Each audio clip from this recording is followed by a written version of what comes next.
again, my life started in a gym, boxing gym at a young age, and seeing what some of these community gyms are doing. So being able to support that to impact, those communities outside of our industry by doing what we love to do, which is, again, that energy. And then one thing I just said on top of that, people are turning in their late nights for early morning sessions because alcohol, again, I'm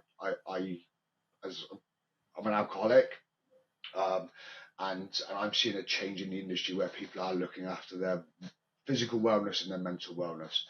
And just one more thing I would say, Andy, you mentioned around going to speak to someone. I would recommend to anyone, most companies now offer some kind of, physical therapist as part of your wellness package, as in your company. Use it. It's there to be used, and you'll be surprised. Even if you don't think you're okay, you'll be surprised what you learn about yourself through that process. And any senior management that listen to this, or any business owners, if you don't already offer a mental health or a physical health benefit within your package, then it's time to look into doing so. I think that's a really important aspect as well. I think as a society and as an industry, I think we're far better at that than we were even sort of like 10, 20 years ago.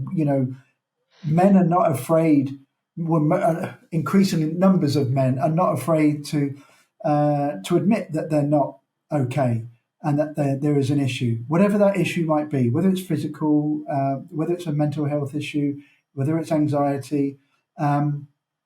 They're more open to saying, I need help. And that's the first step, to saying, I need help. I need something because I'm not great at the moment.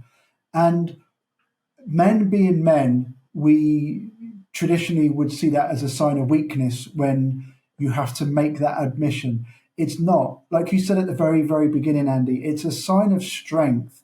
If you are brave enough to say, like Lee, we literally just said, I am an alcoholic. I mean, when you go to an Alcoholics Anonymous meeting, the first time you go there and you say, hi, my name's Lee and I'm an alcoholic, that's the first step of beating that demon, of beating that addiction. And you have to keep admitting that to yourself, because otherwise you won't get past it, because it is an addiction.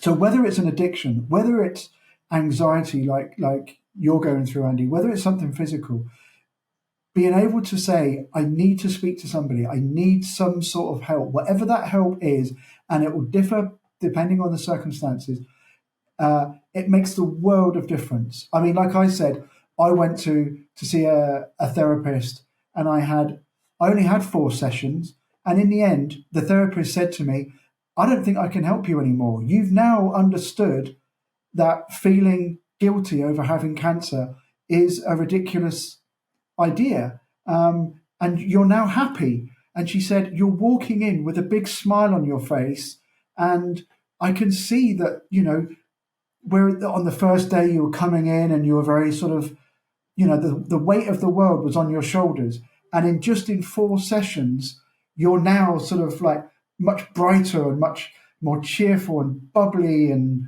I'm a naturally happy person anyway. Anyone who's known me for years will know that. But you go through those periods when you're not happy, and how do you get yourself out of it? Well, it's very easy to speak to somebody and talk through whatever that issue is, and you will get through it. I got fired by my therapist. She said, I can't help you anymore. Get out. And I said, okay, all right.